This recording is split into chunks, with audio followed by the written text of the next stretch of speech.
দেশে চলমান বন্যায় 11 জুলাই এখন পর্যন্ত 27 জনের মৃত্যু হয়েছে আর ক্ষতিগ্রস্ত হয়েছেন 56,19,375 জন মানুষ।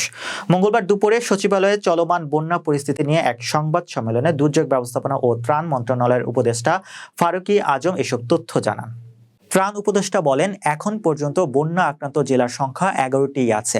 11 জেলায় মোট ক্ষতিগ্রস্ত লোক সংখ্যা 56,19,375 জন। পানিবন্দী পরিবার 12,07,429টি। 74 উপজেলা বন্যা প্লাবিত এবং ক্ষতিগ্রস্ত ইউনিয়ন পরিষদ 541টি। তিনি বলেন, এখন পর্যন্ত বন্যায় মোট 27 জন মারা গেছেন।